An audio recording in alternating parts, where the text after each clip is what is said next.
Hi, how you doing? So in this tutorial, I'm going to be showing you how to create this Lightroom preset, which I've named Dark Gold. Now, this is not meant to be a like-for-like edit. It is more bordering on the lines of creative and color manipulation. Okay, so it's just to give your images a little bit of a different style and a little bit more creative. Okay, so I'm going to show you how I've done this. I'm going to walk you through it. I'm just going to reset this, bring it back to the beginning, and just walk you through the steps.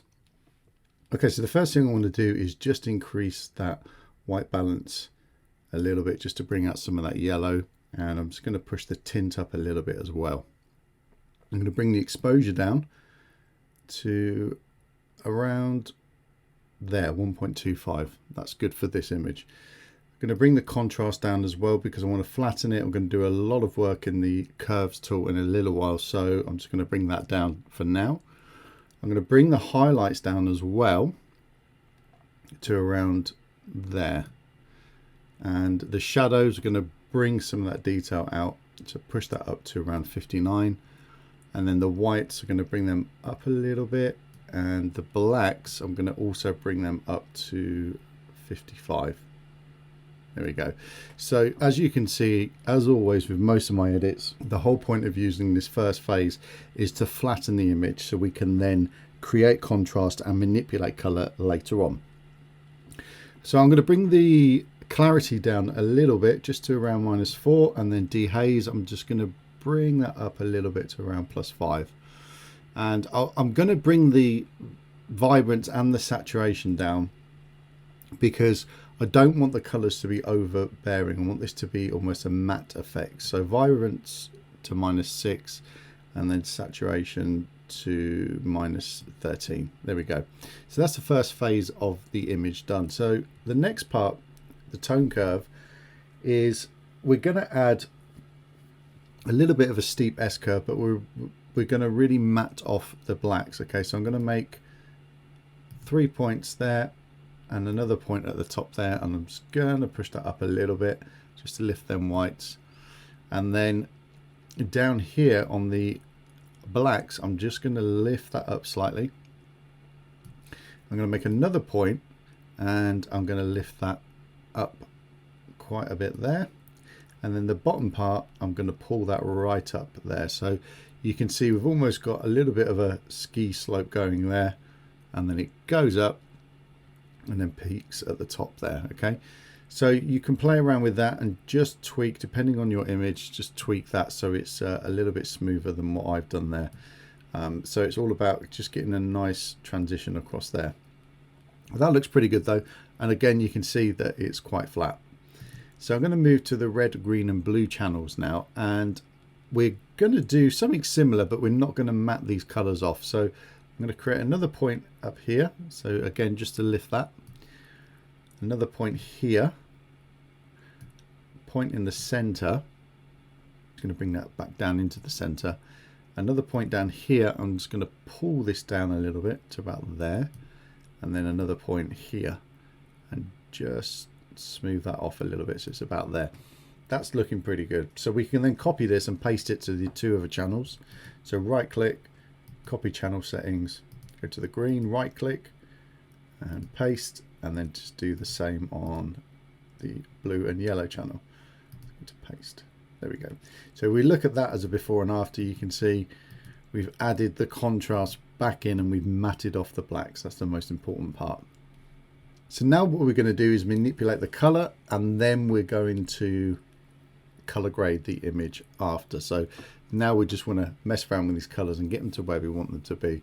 So I'm just going to lift them reds up a little bit, just about there, +5. The orange, I'm going to bring that down to -30. There we go. So what we're doing here, making that orange more of a red tone than it is a yellow tone. And the yellows, I'm just going to bring them up to about there, and then the greens, I'm going to bring them up as well, so they're more in the aqua range, so about 26. And then the aqua, just going to lift them ever so slightly, +7, and then the blue is just going to pull them down to about -6. There we go. That looks pretty good. So let's move on to the saturation then. So we're going to either add saturation or take away. Most of this we're taking saturation out. So -12, +4, and yellow, move that down to -87. That's pretty good. Same for the green. Maybe a little bit less. 83, 84 is looking good. Aqua, I'm going to bring that down to there, -22, and the blue I'm going to bring that down to about -13. There we go. So that looks pretty good. So we stripped a lot of that color away, you can see there. So now let's come down to the luminance, so the brightness of all of these. Let's just lift these reds up a little bit, drop the oranges ever so slightly, and same with the yellows. So most of these we're just going to just bring them down a little bit more to about 17 there, and then the aqua to about there, and the blue to about -4. So that looks pretty good. So if we look at the HSL, what we've done, you can see again, like I said, most of it we're stripping that color away, keeping the main colors which we want, and in this it's the orange and the blues that I'm after. So now what we want to do is come in and add some color. So we're going to add in some blues and yellow. So that's where the cinematic kind of look comes from, is having that blue and yellow. So blue in the shadows and yellow in the highlights. So let's select a hue of 215, which gives us a really nice blue, and we're going to increase the saturation to about 10. So there we go. So it's about 10, 215. There we go. Now I'm just going to bring the luminance down a little bit to about 5 or 6, around that mark, just to bring that down. I'm going to push the blending up to 100, and the balance I'm going to bring that down to -21. There we go. So you can see already what we've done there. We've added that blue. You can see it's around here in the darker areas. Okay, so let's move over to the midtones.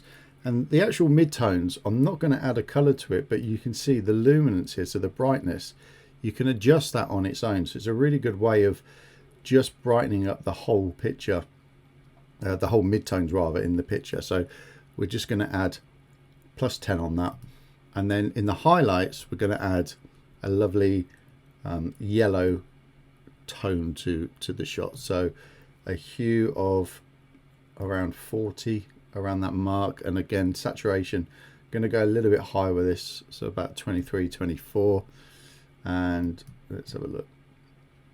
Move this around to about there. That looks pretty good. So that's the colors done there. You can see that's pretty awesome. It's given us our sort of warm look there in the highlights, which is quite nice.